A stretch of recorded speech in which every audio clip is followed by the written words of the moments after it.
Hello and welcome to the New Creationist. I'm Eugene.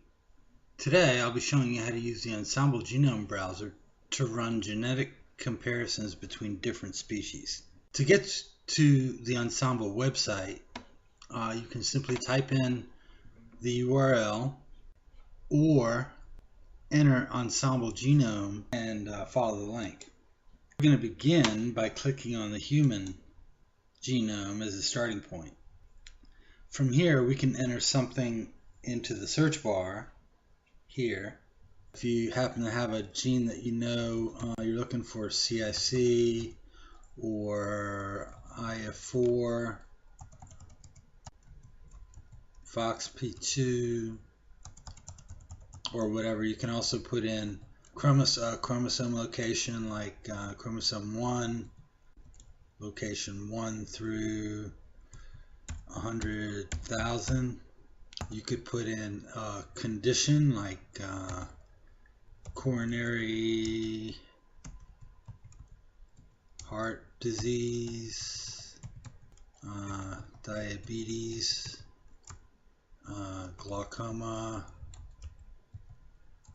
just whatever, so forth. For the purpose of this video, we're just going to click on what's here as an example, osteoarthritis. And that's going to give us a list of the genes associated with this particular condition. You could also look for the phenotype and variation. Since we're actually here to do gene comparisons and we need to pick a gene to do a comparison across genomes, we're just going to click on gene. Since we're already on the human section, we're going to click on human. And that's going to give you the list of genes, in this case 6 genes associated with osteoarthritis, and we're just going to click on the first one, which is matrillin-3. It's going to take a second here to load, and here we go. So now we're on the gene summary page for matrillin-3, which is a gene on chromosome 2 at location 20,191,872 through 20,212,455. And it's going to give you a list of the transcripts here. This gene has 3 transcripts. And what we're going to do is we're going to look at the orthologs. Basically what an ortholog is when they identify the same gene in different species, and it could have a varying degree of similarity or homology, same things. Homology is similarity, so that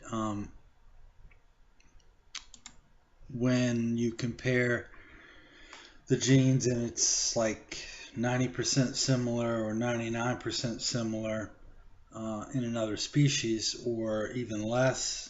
So now, after checking the box for primates, we're going to scroll down and look at the list. In order, we're looking at the query %ID as compared to human. So human is the query, and the %ID of human to chimpanzee is 99%. Gibbon is 97%. Orangutan also 97%. Marmoset is 92%. Macaque 88, bush baby 88, gorilla 84, tarsier 84, and mouse lemur is 60% similar to human by the query %. Now, if we were going to go and look at that 99% similar to chimpanzee, of that 99%, 99% of it is similar. In other words, the target is chimpanzee, so that the query is human. So when we're comparing the human to chimp, you get 99%, gibbon 97.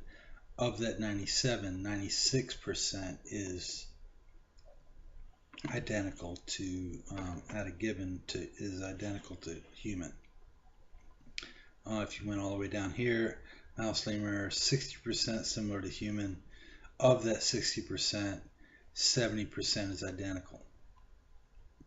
So one way to do that is we're going to look at the protein alignment, which is the easiest way to do it because the codons, there's going to be 1/3 as many codons or amino acids as there are base pairs. So the nucleotide base pairs in this case for the longest transcript in human is 2,524 base pairs long, but the amino acid length is only 486. So when we're comparing that to Microcebus murinus, which is the mouse lemur, you see the percent of identity from human to mouse lemur is 60%, and that's because, or in other words, so we got 486 amino acids in human, there's only 416 amino acids in the mouse lemur. So of that 416 amino acids, 70% show identity with human, which is how we know it's this particular gene. It's how we identify the gene in this species. Now, one thing, and then of course down here you're going to have the sequence. The top sequence here is for human, and these are the amino acids, the amino acid sequence for the protein, and the one below it, the line below it, is for mouse lemur. Of what is in mouse lemur and human together, which is going to be indicated by the asterisks below the sequence as it's lined up here, 70% is going to be identical. So you're going to go through and you see like these dots mean there's a substitution. For example, in human you have a different amino acid than you have in mouse lemur. And the asterisk, of course, means that it's the same, R and R. Okay, now, oh, and down here, again, you have another stretch where you have part of the amino acid sequences in human, but it's not in mouse lemur. Okay, and now let's skip backwards. So we're going to go look now at, that was one primate, there's 10 primates. So there's human plus 9 more, which is 10. But we're going to unclick this box and look at everything. So just go down the list. We got first up, most similar to human is chimpanzee. Next, gibbon, orangutan, marmoset, and cow. After that, macaque. And then, of course, we're noticing, you're immediately going to notice when you start doing some of these comparisons that where you would expect primates to group together, and a lot of times they do, but usually not in the same order. But you're going to find different animals kind of creep into the primate node. And the reason for that, of course, is because common ancestry doesn't work. Because if all the primates had a common ancestor more recently than a supposed common ancestor between human and cows, then the primate should be more similar to human than a cow would be to human. So here is evidence. Here the evidence begins to pile up against common ancestry. Of course, you could go look at the protein alignment. You could also look at the cDNA alignment, which is actually what's going to code for that protein. And you could look at the gene tree, but the gene tree function. They've changed that so many times that sometimes I look at it just to see what they have in their latest version. But I found it to be ever changing, and so sometimes I don't even look at it. Sometimes just for entertainment's sake. But anyway, then macaque, which is a primate. Bush baby is a primate. Squirrel. Of course, squirrel is not a primate. At 86% similarity to human. Pig, again, not a primate. Dog, 85%.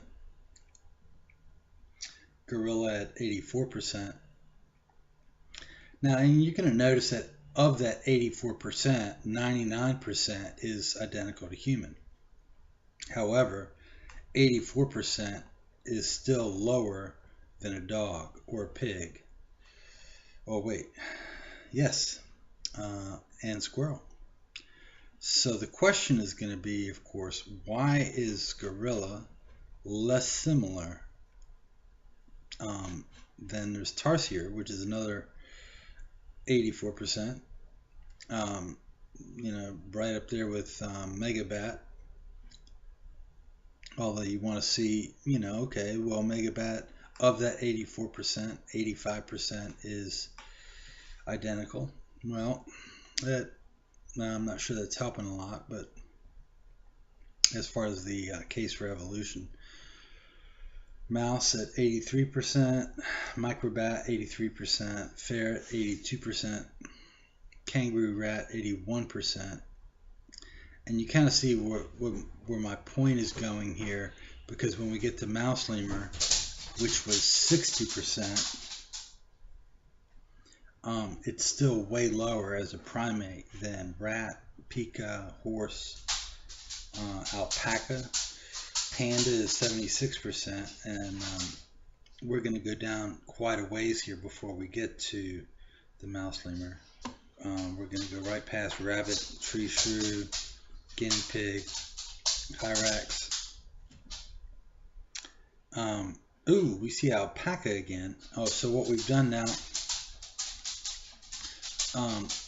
alpaca has more than one copy of this gene, looks like. So we could go back, you could go back and look for that if you like, because alpaca was right here, one to many, and so alpaca's got more than one copy of that. Where you see one to one, panda has one copy that we know of, anyhow, has one copy of that gene. All right, and let's keep on looking. Guinea pig, hyrax, alpaca. Okay, back to where we were. Armadillo at 71%, dolphin at 70%, shrew at 65%, hedgehog at 64%, Tasmanian devil at 63%, and mouse lemur. Okay, so now this is a primate at 60% similarity for the matrillin 3 gene as compared to human. So the question, of course, here then, as you're looking at the data, is how is it then that people are asserting that, like the nested hierarchy, as far as evidence for evolution, really the evidence for evolution is falling apart when you begin looking at the data. Here we've just looked at the first gene. You can look at gene after gene, and you begin to see that pretty much the evidence is way stacked, is totally stacked against common descent. Common ancestry is just unraveling. So what I'm showing you here is just the method by which you can go through. This is the first gene. You can go through and check for any. If you wanted to look, let's say, coronary heart disease.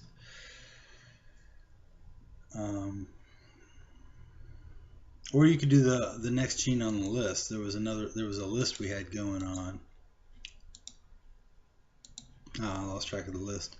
All right, well, let's go back to coronary heart disease.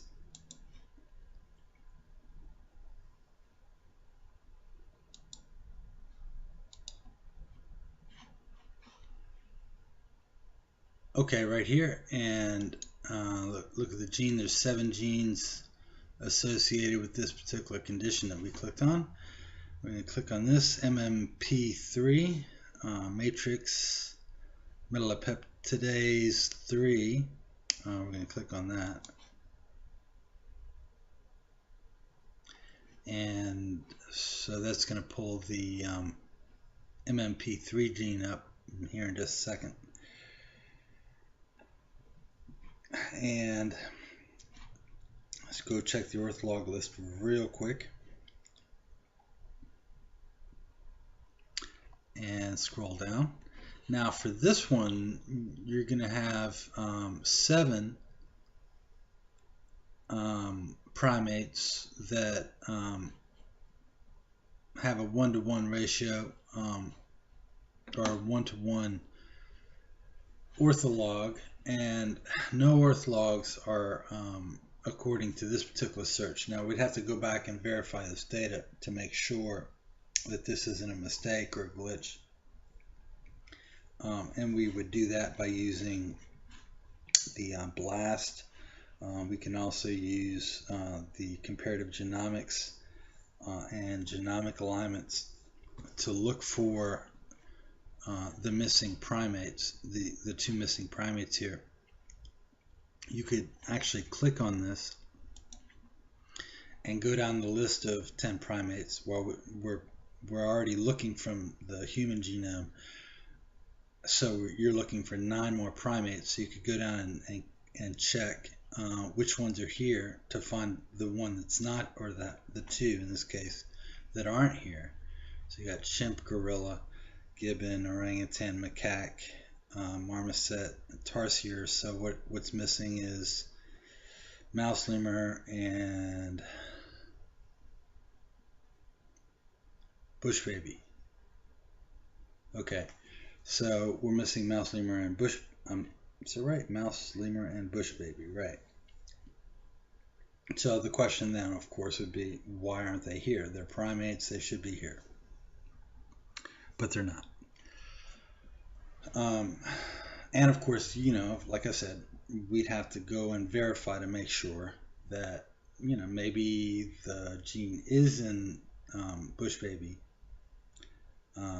or mouse lemur, but it just didn't, for some reason, it didn't show up in the search.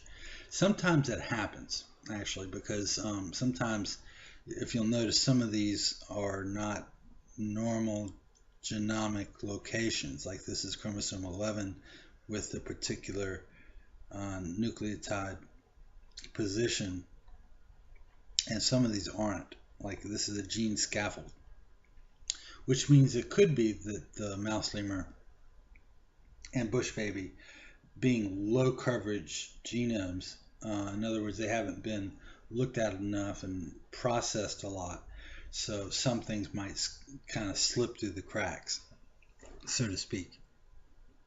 And we'd have to go back and look and make sure that's not the case, because it could be the gene is there, it just hasn't been, it kind of missed, that we kind of missed it somewhere, which is possible. So we have to allow for error in that case. But we're going to uncheck the box and look for the sequences that we do have momentarily, just ignoring those 2 species. And we're going to look at the, in this case, you've got chimpanzee at 99, gorilla at 98, gibbon, orangutan, macaque. So this is actually starting to look pretty much the way it should look if evolutionary common descent were actually the case. Marmoset at 90%, tarsier 86, squirrel at 84, rabbit at 84. Okay, so I think we already have something missing here, because squirrel, rabbit, cat, obviously they're not primates. So let's take one. Let's see, squirrelidity 4, and now we're going to go back and see. Click the box. Squirrelidity 4. Okay, so that pretty much looks like it should look, roughly. I'm not sure that they'd be in the same order as what the phylogenetic trees that are supported by evolutionary biologists should look like. You know, and the chimp and gorilla, that sounds about right, but next should be orangutan instead of gibbon. So it's out of order, because orangutan should be up here.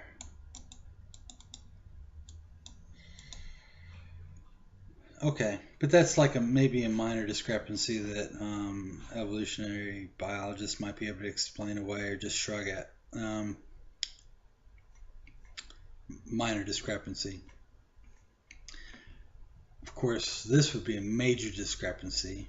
2 primates without the gene at all. So if upon verifying this, we actually found that yes, this gene does not appear in bush baby or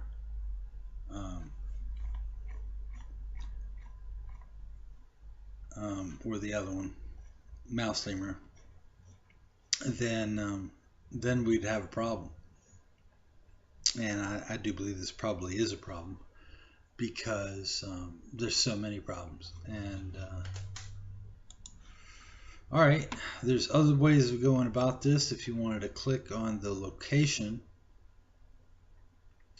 this will take us to the location here on chromosome 6 for human. So here's another way you could pick out genes to run comparisons on, is by simply going to a particular chromosome. Like you could click here on the MOXD1 gene here and click on that, or you could have clicked on the chromosome location here, and it'll take a second to get there. Here's the MOXD1 gene. You could do the same thing, go to orthologs, and there it's gonna do the same thing, scroll down, and then you can get to the ortholog screen here, and then go down and click query percent, chimpanzee 100%, and then just go down and do your comparisons. When you do that, like we already looked through the protein alignment for the first gene, you could also do the cDNA alignment, which in this case is a fairly long gene, so it nearly at about 3,000 base pairs long. So you're going to have a lot of stuff to look through here, which is usually why I just look first at the protein. All right, well, so far that's a pretty good start. So you can pick out genes that way. Once you get a list, maybe a list of genes you want to look at, or if you're reading a paper and somebody's talking about a specific gene, you can come here and look it up. You could put it here in the search bar here, or from the human genome here, or from the very first page, you could put it here and search all species, or you could pick one, any particular one. And of course, human is usually where I start, because that's where I want my query to start. All right, that's a lot. That's enough for today, and hopefully this video is not too long. But until next time, God bless.